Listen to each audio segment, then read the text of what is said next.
Dear students, आज के इस वीडियो में हम जैव विविधता के तप्त स्थलों को समझेंगे। पिछले वीडियोस में हमने जैव विविधता के बारे में जानकारी प्राप्त की। जैव विविधता का मतलब है किसी स्थान पर अलग अलग प्रजाति के पाए जाने वाले पौधे और जीव जंतुओं की विविधता ही जैव विविधता कहलाती है। यानी कि किसी क्षेत्र में यदि भिन्न भिन्न प्रजाति के पादप और जंतु उपस्थित हैं, शामिल है, तो वो उस क्षेत्र की जैव विविधता कहलाती है। और आगे इसमें जोड़ा गया है तप्त स्थल। तप्त स्थल किसे कहते हैं वो नीचे डेफिनेशन में आ रहा है। ऐसे क्षेत्र जहां बहुत अधिक जैव विविधता होती है, जैव विविधता तप्त स्थल बायोडायवर्सिटी हॉट स्पॉट कहलाते हैं। यानी कि जैव विविधता तो बहुत से स्थानों पर देखने को मिल सकती है, परंतु ऐसे क्षेत्र जहां बहुत अधिक जैव विविधता है, बहुत ज्यादा, ठीक है ना, बहुत अधिक जैव विविधता जहां देखने को मिलती है, उस स्थान को, उस स्थल को जैव विविधता तप्त स्थल कहा गया है, हॉट स्पॉट कहा जाता है। यह तो इसकी परिभाषा हुई। अब सबसे पहले इसके बारे में किसने बताया था? इसकी अवधारणा सबसे पहले सन 1988 में ब्रिटिश पारिस्थितिकीविद नॉर्मन मेयर, नाम याद करना आपको, नॉर्मन मेयर्स, ठीक है।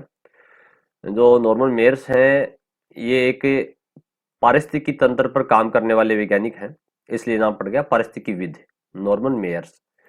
इन्होंने सबसे पहले इस शब्द का, इस अवधारणा का प्रयोग किया था। जैविक तत्व जो नाम है उसके बारे में समझाया था, ने प्रस्तुत की थी, जिसके आधार पर सन 1999 में विश्व के 25 क्षेत्रों को जैव विविधता तप्त स्थल घोषित किया गया। यानी कि 1999 के अंदर अलग अलग देशों के जो पारिस्थितिकीविद हैं, उन्होंने 25 ऐसे स्थानों को चिन्हित किया जहां पर बहुत ज्यादा जैव विविधता पाई जाती है। कहने का मतलब 25 स्थानों को जैव विविधता तप्त स्थल घोषित कर दिया गया, ठीक है। उसके बाद में इनकी संख्या बढ़ती चली गई। वर्तमान में विश्व में कुल 34 बायोडायवर्सिटी हॉट स्पॉट है। यानी जैव विविधता तप्त स्थल वर्तमान में संख्या कितनी है? 34। ये आपको याद रखना है, बोर्ड परीक्षा की दृष्टि से इंपॉर्टेंट है कि वर्तमान में विश्व में कुल कितने बायोडायवर्सिटी हॉट स्पॉट हैं? 34 हैं, ठीक है, जिनका कुल क्षेत्रफल पृथ्वी के भू क्षेत्रफल का 2.3% है। ये भी आपको परसेंट याद रखना है। यानी कि पूरी पृथ्वी पर अपन बात करें तो वो जो 34 बायोडायवर्सिटी हॉट स्पॉट हैं, उनके पास केवल 2.3% ही क्षेत्रफल है, ठीक है। पूरे पृथ्वी का क्षेत्रफल है, भू क्षेत्रफल, उसका 2.3% पर ही ये 34 बायोडायवर्सिटी हॉटस्पॉट क्षेत्र हैं। किंतु इन क्षेत्रों में विश्व की वनस्पतियों की 50% स्थानबद्ध प्रजातियां, तो स्थानबद्ध प्रजातियां उन्हें कहते हैं जो किसी एक विशेष क्षेत्र में ही पाई जाती हैं, बाकी विश्व की दूसरी जगह वो नहीं पाई जाती। वो जातियां स्थानबद्ध कहलाती हैं। वो पौधों की भी हो सकती हैं और जंतुओं की भी हो सकती हैं, ठीक है। तो इस प्रकार से उन्हें स्थानबद्ध जातियां कहते हैं। ये आगे आएगा भी स्थानबद्ध जातियां क्या होती हैं, ठीक है। अगले देखो, अगले पेज के ऊपर आप देखोगे किताब में, तो ये रहा स्थानबद्ध प्रजातियां कौन कौन सी है, ये अपन डिटेल से आगे समझ लेंगे। पहले अपन बात कर रहे हैं बायोडायवर्सिटी के बारे में ही। अब आगे जो पॉइंट है, नई हेडिंग आ रही है, किसी क्षेत्र को जैव विविधता तप्त स्थल घोषित करने के लिए दो शर्तों का होना आवश्यक है। यानी कि जो वैज्ञानिक हैं, पारिस्थितिकीविद, इन्होंने दो पॉइंट बनाए हैं कि जो दोनों शर्तों का पालन करता है, दोनों नियमों का पालन करता है, वो स्थान क्या हो जाएगा? जैव विविधता का तप्त स्थल घोषित कर दिया जाएगा, ठीक है। तो यहां पर पहला पॉइंट है, उस क्षेत्र में विश्व की कुल स्थानबद्ध, यानी कि पूरे विश्व की कुल स्थानबद्ध प्रजातियों की 0.5% से अधिक प्रजातियां उपस्थित हों। यानी कि ऐसा स्थान जहां पर पूरे विश्व की जो कुल स्थानबद्ध प्रजातियां हैं, उनकी 0.5% से अधिक प्रजातियां उस स्थान पर होती हैं, तो वो जैव विविधता तप्त स्थल घोषित हो सकता है। इसी में है, यदि संख्या के हिसाब से देखें, ये तो प्रतिशत की बात होगी, संख्या के हिसाब से उस स्थान पर कम से कम 1500 स्थानबद्ध प्रजातियां होनी चाहिए, पौधों की और जंतुओं की, ठीक है। 1500 स्थानबद्ध प्रजातियां अगर हैं जीवों की, तो वो क्षेत्र जैव विविधता का तप्त स्थल होने के लिए पहली शर्त का पालन कर लेगा। अब दूसरी शर्त क्या है, ये दोनों शर्त का होना जरूरी है, ठीक है ना। ऐसा नहीं कि पहली शर्त पूरी हो गई तो वो जैव विविधता तप्त स्थल घोषित हो जाएगा, दोनों शर्तों को पूरा करना पड़ेगा। दूसरी शर्त यह है कि उस क्षेत्र के मूल आवास का 70% उजड़ चुका हो, यानी कि वहां पर मनुष्य ने क्या कर दिया, उस स्थान को, उस क्षेत्र को उजाड़ दिया है, तहस नहस कर दिया है, पेड़ पौधों को वो नुकसान पहुंचा रहे हैं, जीव जंतुओं को नुकसान पहुंचा रहे हैं, मानव गतिविधियों से उस क्षेत्र के अस्तित्व पर संकट मंडरा रहा हो, तो उस स्थान को अपन जैव विविधता की दूसरी शर्त मान लेंगे। और ये दोनों अगर शर्तें पूरी होती है तो उसे जैव विविधता का तप्त स्थल घोषित कर दिया जाएगा। ऐसे क्षेत्रों को संरक्षण की तत्काल आवश्यकता होती है, यानी कि इनको बचाने की बहुत अधिक जरूरत है। क्यों? क्योंकि अगर इसी प्रकार से मनुष्य ने इसको नष्ट किया जाएगा मनुष्य के द्वारा, तो निकट भविष्य में वो सारी प्रजातियां पेड़ पौधों की, जंतुओं की समाप्त हो जाएंगी, लुप्त हो जाएंगी, ठीक है, विलुप्त हो जाएंगी, जिससे पारिस्थितिक तंत्र जो है वो बिगड़ जाता है। इसलिए इन्हें बायोडायवर्सिटी हॉटस्पॉट घोषित किया गया है, यानी कि ताकि इनको बचाया जा सके, ठीक है। जो क्षेत्र बायोडायवर्सिटी हॉटस्पॉट घोषित कर दिए गए हैं उनका संरक्षण भी होता है, उनके अंदर जो प्रजातियां हैं उनको संरक्षित किया जाता है, बचाया जाता है, तथा यहाँ व्यापक स्तर पर संरक्षण कार्यक्रम चलाए जाते हैं। उनको बचाने के लिए, प्रजातियों को बचाने के लिए अलग अलग सरकार के द्वारा कार्यक्रम चलाए जाते हैं। विश्व के घोषित 34 बायोडायवर्सिटी हॉटस्पॉट में पृथ्वी पर मिलने वाले रीढ़दार जीवों की 42% प्रजातियां स्थानबद्ध हैं, ठीक है। यानी कि रीढ़दार कौन सी, जिनमें रीढ़ की हड्डी पाई जाती है, उनमें से 42% स्थानबद्ध है। मीठे पानी की 55% प्रजातियां तथा वनस्पति की 50% स्थानबद्ध प्रजातियां पाई जाती हैं। ये देखो, आपको ये सारी परसेंटेज जो है आपको याद करने की आवश्यकता नहीं है, आप तो इतना याद रखिए इस लाइन के अंदर कि 34% जो 34 जो बायोडायवर्सिटी हॉट स्पॉट है पृथ्वी पर, ठीक है, वो है। जबकि इन सभी 34 क्षेत्रों का कुल क्षेत्रफल पृथ्वी के क्षेत्रफल का लगभग 2.3% है। ये तो बात पहले भी आ चुकी है, ये इंपॉर्टेंट है, ये आप अंडरलाइन कर लीजिएगा। जो महत्वपूर्ण बातें हैं वो आपको अंडरलाइन करवा रहा हूं मैं, और मैं बता देता हूं कि वो महत्वपूर्ण है, उसको आपको याद करना है। अब देखो, विश्व में प्रमुख जो बायोडायवर्सिटी हॉट स्पॉट क्षेत्र है वो कौन कौन से हैं, वो आपको याद होने चाहिए, ये भी आपको याद करना है। विश्व के कुल प्रमुख बायोडायवर्सिटी हॉट स्पॉट जो 34 है उसमें से 8-10 के नाम दिए गए हैं। वो एक तो है अटलांटिका वन क्षेत्र, पूर्वी मलेशिया द्वीप समूह, ठीक है, मलेशिया जो पूर्वी जो भाग है मलेशिया का, उसका उसके द्वीप समूह, ठीक है, जो द्वीप है उनके बहुत सारे द्वीपों का एक समूह है। दक्षिणी पश्चिमी चीन के पर्वत, मेडागास्कर के द्वीप समूह, मध्य अमेरिका, कोलंबिया चोको, मध्य चिली, पूर्वी हिमालय, पश्चिमी घाट। देखो, पूर्वी हिमालय अपने भारत में शामिल है, पश्चिमी घाट भी अपने भारत में ही है, ठीक है, और श्रीलंका के अंदर है हॉट स्पॉट। इंडो बर्मा, नाम क्या, इंडो, इंडो यानी कि इंडिया, और बर्मा यानी कि म्यांमार। बर्मा का जो नाम है वर्तमान में वो म्यांमार नाम है, जैसे इंडिया का भारत भी नाम है वैसे ही। तो ये जो हॉट स्पॉट है इंडो बर्मा, इसका कुछ भाग तो इंडिया के पास है, कुछ भाग म्यांमार यानी कि बर्मा के पास है। तो इस प्रकार से इंडिया के अंदर मुख्य रूप से 3 शामिल हो गए, पूर्वी हिमालय, पश्चिमी घाट और इंडो बर्मा, ठीक है। अब अपन बात करेंगे भारत के जो तप्त स्थल हैं कौन कौन से, पूर्वी हिमालय के बारे में विस्तार से, पश्चिमी घाट के बारे में करेंगे, और कुछ इंडो बर्मा के बारे में भी अपन समझेंगे। अब यहां से क्वेश्चन बन के आ सकता है कि भारत के जैविता तप्त स्थल कौन कौन से हैं, तो 2 हैं, अभी अपन बात की थी। विश्व में पाए जाने वाले जैविता तप्त स्थलों में से 2, एक तो पूर्वी हिमालय, दूसरा पश्चिमी घाट, पूर्ण रूप से भारत में स्थित है, यानी कि इनका पूरा भाग भारत में है। परंतु मैंने क्या बताया था अभी, इंडो बर्मा जो जैविता तप्त स्थल है में कुछ भाग तो भारतीय भूभाग में शामिल है, बाकी कुछ भाग बर्मा में है, कुछ भाग और देशों के अंदर भी है, छोटे छोटे देश हैं उनके अंदर भी है। तो थोड़ा भाग इंडिया के पास है, इसलिए अपन इसको इंडिया वाले क्षेत्र में पढ़ सकते हैं, लेकिन पूरा इंडिया में नहीं है, कुछ भाग दूसरे देशों के अंदर भी फैला हुआ है। तो हम पहले बात करते हैं पूर्वी हिमालय जैविता तप्त स्थल की। देखो, नाम ही क्या, पूर्वी हिमालय, हमारा जो हिमालय है जो उत्तर दिशा में, भारत के उत्तर दिशा में हिमालय पर्वत है, हिमालय पर्वत श्रृंखला है, उसका पूर्वी हिमालय, ठीक है, पश्चिमी हिमालय, मध्य भाग, तो इस प्रकार से हिमालय को क्षेत्रों में अलग अलग डिवाइड कर रखा है।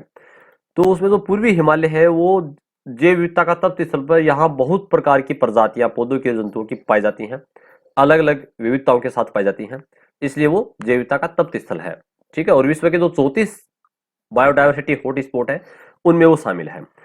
अब देखो पूर्वी हिमालय को अगर अपन देखें यहाँ पर इस प्रकार से अपने मानचित्र में, तो देखिएगा ये जो भाग है, ये अगर मानचित्र में देखिए, ये पूर्वी हिमालय का अपने ये भाग पूरा ये अपना उसमें आ जाता है पूर्वी हिमालय के अंदर, ठीक है, जैव वाले क्षेत्र के अंदर। तो इस प्रकार से मैंने मानचित्र के माध्यम से आपको समझाने का प्रयास किया है। तो चलिए अपन बात करते हैं पूर्वी हिमालय के अंदर क्या लिखा है। पूर्वी हिमालय में इसके अंतर्गत पूर्वी हिमालय का आसाम, अरुणाचल प्रदेश, सिक्किम तथा पश्चिम बंगाल राज्यों का क्षेत्र आता है। ये जो अभी अपन ने मानचित्र को देखा था, ये सारे राज्य इसमें यहीं पर है, आसाम वगैरह ये ना, ये सारे भाग इसी में शामिल है। आगे लिखा है हिमाचल पर्वत श्रृंखला असीम जैविकता से संपन्न है। जो हिमालय की जो पर्वत श्रृंखला है, हिमाचल क्षेत्र से जो अपनी श्रृंखला निकलती है, इसमें बहुत ज्यादा जैविकता है। 7,50,000 वर्ग किलोमीटर क्षेत्र में फैले हिमालय के जैविकता तप्त स्थल क्षेत्र में वनस्पतियों की लगभग 10,000 प्रजातियां पाई जाती है। अब देखो ये प्रजातियां वगैरह आपको याद करने की आवश्यकता नहीं है, कितनी संख्या याद करने की जरूरत नहीं है। इनमें से 3,160 प्रजातियां स्थानबद्ध है, यानी कि एक स्थान पर इसी जगह पाई जाती है, बाकी और कहीं नहीं पाई जाती है। इसके अलावा 300 प्रजातियां स्तनधारी जीवों की, स्तनधारी जीव जो संतान उत्पन्न करते हैं, अपने बच्चों को दूध पिलाते हैं, उन्हें स्तनधारी जीव कहते हैं। इसमें 12 प्रजातियां स्थानबद्ध हैं, 997 प्रजातियां पक्षियों की, इनमें से 15 स्थानबद्ध हैं। 176 प्रजातियां सरीसृपों की, इनमें से 15 प्रजातियां स्थानबद्ध है। 105 प्रजातियां उभयचरों की, 40 प्रजातियां स्थानबद्ध है। 269 प्रजातियां मछलियों की, 33 प्रजातियां स्थानबद्ध है। तो ये स्थानबद्ध ये कितनी संख्या है, ये आपको याद करने की आवश्यकता नहीं है, इतना आपको इसमें ज्यादा डीपली जाने की जरूरत नहीं है। आगे है, अब देखो इसमें क्या क्या पाई जाती है, ये आपको याद करना है। यहाँ से जो पूर्वी हिमालय अपन पढ़ रहे हैं, पूर्वी हिमालय के अंदर जो तपती स्थल है, उसमें कौन कौन से जीव जंतु पाए जाते हैं। इस क्षेत्र में पाए जाने वाले प्रमुख जीवों के नाम जो है हिमालयी तहर, ठीक है, सुनहरा लंगूर, हुलो गिब्बन, पिग्मी होग, उड़न गिलहरी, ये जंतुओं के नाम है सारे। हिम तेंदुआ, ठीक है, जो तेंदुआ होता है जो हिमालय में ही क्षेत्र में पाया जाता है। ताकीन, गंगे डॉल्फिन, ये बहुत इंपॉर्टेंट है, गंगा नदी में पाई जाने वाली जो डॉल्फिन जो है, ठीक है, ये अपनी गंगा जो नदी है वो पूर्वी हिमालय से उधर से निकलती है। तो आप गंगा नदी में जो डॉल्फिन आप चित्र में देख पा रहे हैं, ठीक है, किस प्रकार से ये पानी के बाहर कूद करके आ रही है और वापस अंदर चली जाती है। तो ये गंगे डॉल्फिन है। अब देखो इसके बारे में कुछ खास बात है, वो आपको याद करनी है, बहुत इंपॉर्टेंट है। क्या आप जानते हैं हमारा राष्ट्रीय जलीय जीव कौन सा है। देखो हमारे जिस प्रकार से हमने अब तक राष्ट्रीय पुष्प है जैसे कमल है वो पढ़ा है, राष्ट्रीय पशु जो है बाघ है उसके बारे में पढ़ा है, ठीक है। इसी प्रकार से राष्ट्रीय जो वृक्ष है वो बरगद है। और इसी प्रकार से आपने नाम सुना होगा राष्ट्रीय मिठाई जलेबी है।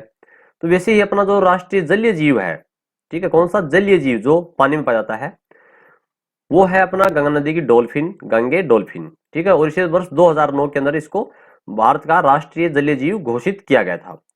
डॉल्फिन का नदी पारिस्थितिक तंत्र में वही महत्व है जो जंगल में बाघ का है। जिस प्रकार से जंगल के अंदर बाघ होता है पारिस्थितिक तंत्र को चलाने के लिए सही प्रकार से, उसी प्रकार से गंगा नदी की जो डॉल्फिन है वो पारिस्थितिक तंत्र को, नदी के पारिस्थितिक तंत्र को चलाने का काम करती है। ये तो बात हुई अपनी हिमालय वाली, ठीक है, पूर्वी हिमालय जो जैविकता क्षेत्र है उसके बारे में। अब बात करेंगे दूसरे नंबर पर है पश्चिमी घाट जैविकता तप्त स्थल। देखो घाट होता है समुद्र के किनारे या नदी किनारे जो क्षेत्र होता है उसे घाट कहते हैं, ठीक है, या तटीय प्रदेश भी कह सकते हैं।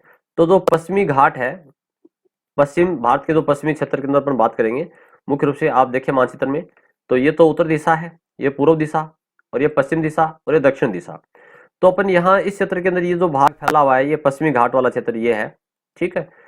इसमें मुख्य रूप से अपना जो आप देखेंगे कि कौन कौन से क्षेत्र में फैला हुआ है, तो अपन यहाँ बात करेंगे आगे। भारत के पश्चिमी तट से लगा हुआ पश्चिमी घाट विश्व का एक प्रमुख जैव विविधता तप्त स्थल है। यह क्षेत्र 1,60,000 वर्ग किलोमीटर क्षेत्र में फैला हुआ है, जिसमें केरल राज्य सम्मिलित है। मुख्य रूप से केरल राज्य पूरा शामिल है इसमें, ठीक है। केरल जो है वो जैव विविधता का तप्त स्थल है, यहाँ बहुत सारे प्रकार के पेड़ पौधे जीव जंतु की प्रजाति पाई जाती है। तो कौन कौन सी वो आगे आ जाएंगी, संख्या आपको याद करने की ज्यादा आवश्यकता नहीं है कि 5,996 प्रजातियां पाई जाती हैं पेड़ पौधों की। इनमें से 50% स्थानबद्ध हैं। इसके अलावा जंतुओं की स्तनधारियों में 140 प्रजातियां पाई जाती हैं, 18 स्थानबद्ध हैं। पक्षियों की 458 प्रजातियां हैं, इनमें से 174 स्थानबद्ध हैं। सरीसृपों की 267 प्रजातियां हैं, इनमें से 174 स्थानबद्ध हैं। उभयचरों की 178 प्रजातियां, इनमें से 130 स्थानबद्ध है। मछलियों की 191 प्रजातियां हैं, उनमें से 139 स्थानबद्ध है। तो ये स्थानबद्ध आपको याद करने की आवश्यकता नहीं है, यहाँ से प्रश्न नहीं आता है। अब आपको याद जो करना है वो याद करना है कि इसमें कौन कौन से जीव पाए जाते हैं। यहां से क्वेश्चन बन सकता है कि पश्चिमी घाट जो है तप्त स्थल वो भारत के किस क्षेत्र में फैला हुआ है, केरल में फैला हुआ है, और इसमें पाए जाने वाले जीव जो है वो कौन कौन से हैं, तो आपको ये याद करना है। पहला है मालाबार गंद बिलाव, ठीक है, बिलाव यानी बिल्ली जैसा होता है। एशियाई हाथी, मालाबार ग्रे हॉर्नबिल, ये पक्षी है। नीलगिरी तहर जंतु है, नीचे इसका डायग्राम दिया गया है। मकाका बंदर, जिसको लोयन टेल्ड मकाका मंकी भी कहते हैं। तो ये आप देखेंगे इसमें नीचे चित्र में, ये रहा मकाका बंदर और ये रहा नीलगिरी, ठीक है, थार जो अभी अपने ऊपर पढ़ा था, ये रहा नीलगिरी तहर, ठीक है ना, ये लिखा है नीलगिरी, ये TEHR, तो इसको थार या तहर कहते हैं, ठीक है। तो ये क्या है, ये अपने पश्चिमी घाट में पाए जाने वाले प्रमुख स्थानबद्ध प्रजातियां भी हैं। इनमें एक स्थान पर ही पाई जाती है, इसी स्थान पर, बाकी विश्व में और कहीं नहीं पाई जाती है। और तीसरा जो तप्त स्थल है, मैंने बताया था अभी कि कुछ भाग इसका इंडिया में और कुछ भाग अन्य देशों में है। मुख्य रूप से बर्मा के अंदर भी है, जैसे इंडिया इंडो और बर्मा म्यांमार के अंदर। यह उष्णकटिबंधीय पूर्वी एशिया में, चीन के अंदर, भारत में म्यांमार, म्यांमार यानी कि बर्मा, ठीक है। वियतनाम, देखो देशों के नाम है, छोटे छोटे देश हैं, थाईलैंड है, कंबोडिया है, मलेशिया के लगभग 23,000, देखो इसको अपन काउंटिंग करते हैं, एक मिनट दोबारा देखना, 23,73,000, ठीक है, वर्ग किलोमीटर क्षेत्र में फैला हुआ है। तो बहुत बड़ा विस्तार क्षेत्र है इसका। इस विशाल तप्त स्थल के दायरे में 13,500 प्रकार की वनस्पतियां हैं, 433 प्रकार के स्तनधारी जीव हैं, और 1266 प्रकार के उभयचर हैं, 1262 प्रकार के इसमें मछलियां प्रजातियां हैं। ये आपको याद करने की आवश्यकता नहीं है, इनको ज्यादा देखने की आवश्यकता नहीं है। अब जो अपनी बात हुई थी कि स्थानबद्ध प्रजातियां कौन सी है, यहां से भी एग्जाम के अंदर कई बार क्वेश्चन निकल के आता है, तो ये आपको याद रखना है, ठीक है। तो ऐसी प्रजातियां जो एक विशेष क्षेत्र में ही पाई जाती हैं, अर्थात जिनका वितरण या विस्तार एक सीमित क्षेत्र में होता है, स्थानबद्ध प्रजातियां कहलाती है, यानी कि वो एक उसी स्थान पर होती हैं, बाकी विश्व में दूसरी जगह नहीं पाई जाएंगी। उदाहरण के लिए जैसे लेमूर है, प्राणी मात्र मेडागास्कर द्वीप तक सीमित है। जो लेमूर होता है वो मेडागास्कर द्वीप समूह में ही पाया जाता है, तो ये स्थानबद्ध प्रजाति है। देखो ये रहा लेमूर का डायग्राम, आप किताब में देखोगे, ये लेमूर, ठीक है, ये लेमूर है, दिख रहा है आपको चित्र में। तो ये मेडागास्कर द्वीप समूह में ही पाया जाता है, ठीक है, तो ये आपको याद रखना है। इसी प्रकार मेटासिकोया पादप, ये पौधा है, केवल चीन की ही एक घाटी में मिलता है, सिर्फ ये चाइना में ही मिलता है, ठीक है, मेटासिकोया पौधा। नीलगिरी थार जो तहर अपने थोड़ी देर पहले पढ़ा था वो, और मकाका बंदर, ठीक है, लोयन टेल्ड मकाका मंकी जो है भारत के पश्चिमी घाट में पाए जाते हैं। ये बहुत इंपॉर्टेंट बात है कि भारत में जो प्रमुख स्थानबद्ध प्रजातियां हैं वो कौन कौन सी हैं, तो पश्चिमी घाट के अंदर जो है वो है नीलगिरी थार और मकाका बंदर, ठीक है। और इस उल्टा भी क्वेश्चन आ सकता है कि पश्चिमी घाट में पाए जाने वाली, भारत के पश्चिमी घाट में पाई जाने वाली प्रमुख स्थानबद्ध प्रजातियों के नाम लिखो, तो नीलगिरी थार है और मकाका बंदर है, ठीक है। ऐसे आ सकता है कि मकाका बंदर किस क्षेत्र में पाया जाता है, तो ये पश्चिमी घाट में, जो बायोडायवर्सिटी हॉट स्पॉट है उस क्षेत्र में पाया जाता है। अतः किसी स्थान की स्थानबद्धता का यह आशय हुआ कि वहां पाई जाने वाली प्रजातियां विश्व के अन्य कहीं नहीं पाई जाती है, यानी कि ये इसके अलावा और कहीं पर भी देखने को नहीं मिलती है, ठीक है। आप देख पा रहे हैं मकाका बंदर जो है उसके बारे में, और नीलगिरी तहर या थार के बारे में, ठीक। आगे नीचे है, किसी प्रजाति की स्थानबद्धता का मुख्य कारण उस क्षेत्र की जलवायु। अब ये देखो, ये वहीं पर ही क्यों पाई जाती है, क्योंकि इनको वहां की जलवायु जो है वो उनके अनुकूलित है, ठीक है, दूसरी जगह पर ये निवास नहीं कर सकते, उस जलवायु को उसके अनुकूलित अपने आप को ढाल नहीं सकते, इसलिए ये उसी क्षेत्र में पाए जाते हैं। या भौगोलिक परिस्थितियां, ठीक है, अन्य प्रजातियों के साथ पारस्परिक संबंध भी हो सकता है कि आपस में एक दूसरे के साथ में सहजीवन यापन करते होंगे, एक दूसरे को लाभ पहुंचता है, ठीक है, इस प्रकार से ये, बाकी इनको दूसरी जगह पर लेके जाएं तो ऐसा नहीं होगा, इसलिए वो दूसरी जगह नहीं पाई जाती है, अन्य क्षेत्रों में नहीं देखने को मिलती है। स्थानबद्ध प्रजातियों के सीमित विस्तार के कारण उनके विलुप्त या संकट होने की संभावना अधिक होती है। देखो स्थानबद्ध प्रजातियां जो है उनके विलुप्त होने के ज्यादा चांसेस हैं, संभावना ज्यादा है। क्यों? क्योंकि वो दूसरे क्षेत्र में तो अपन उनको लेके जा नहीं सकते, अगर लेके जाते हैं तो वो उनके अनुकूलित अपने आप को नहीं कर पाएंगे और वो वैसे ही मर जाएंगे। इसलिए इनको ज्यादा खतरा है विलुप्त होने का। ठीक है, इनको तो उसी स्थान पर ही संरक्षित करना होगा, बचाना होगा। अतः इनके संरक्षण पर विशेष ध्यान देने जाने की आवश्यकता होती है। अब देखो, नष्ट होने के पीछे एक पक्षी का उदाहरण दिया जा रहा है, डोडो पक्षी, जो मॉरिशस के एक द्वीप की स्थानबद्ध प्रजाति थी। उसकी खोज हुई थी 1658 में, इस पक्षी को खोजा गया था, ठीक है ना, मॉरिशस के जंगलों में 1658 के अंदर। किंतु इस द्वीप पर मानव गतिविधियों के बढ़ने, मनुष्य ने यहाँ पर वनों की कटाई वगैरह शुरू कर दी, ठीक है, मनुष्य गतिविधियां बढ़नी शुरू हो गई और शिकार के कारण इसका शिकार करना शुरू कर दिया। यह पक्षी मात्र 23 वर्षों में ही लुप्त हो गया। वर्ष 1681 में इसे अंतिम बार देखा गया था। तो डोडो पक्षी का चित्र आप यहाँ देख पा रहे हो, ये डोडो पक्षी है ना, ये विलुप्त हो चुका है, वर्तमान में नहीं पाया जाता है, किसी समय हुआ करता था। तो यहाँ पर इसका एग्जाम्पल अपन दे सकते हैं कि ये किस प्रकार से मनुष्य गतिविधि के द्वारा प्रजातियां नष्ट हो जाती हैं। भारत स्थानबद्ध प्रजातियों से संपन्न देश है, यानी कि भारत में बहुत सारी प्रजातियां स्थानबद्ध है। भारत के पश्चिमी घाट, उत्तरी पूर्वी हिमालय, अंडमान निकोबार द्वीप समूह में सर्वाधिक स्थानबद्ध प्रजातियां देखने को मिलती हैं, पाई जाती हैं। भारत में जंतुओं की 17,612 प्रजातियां, स्तनधारियों की 44, पक्षियों की 57, सरीसृपों की 187, उभयचरों की 110 प्रजातियां स्थानबद्ध है। देखो, ये संख्यात्मक आंकड़े कभी परीक्षा में नहीं आते हैं, ये आपको याद करने की इतनी आवश्यकता नहीं है। इसके अलावा पादपों की जो है 5,150 स्थानबद्ध प्रजातियां भारत में पाई जाती हैं। तो ये तो बातें हुई अपनी स्थानबद्ध प्रजातियां क्या हैं उनके बारे में। और ये अपना जो मुख्य पॉइंट था, जैविकता के तप्त स्थल, बायोडायवर्सिटी हॉटस्पॉट, हमने उनके बारे में जानकारी प्राप्त की। इस प्रकार से हमने जैविकता के तप्त स्थल के बारे में भारत के और विश्व के, और जैविकता तप्त स्थल के लिए कौन कौन सी शर्तें होनी चाहिए उनके बारे में समझा। स्थानबद्ध प्रजातियां कौन कौन सी हैं उनके बारे में जानकारी प्राप्त की। धन्यवाद।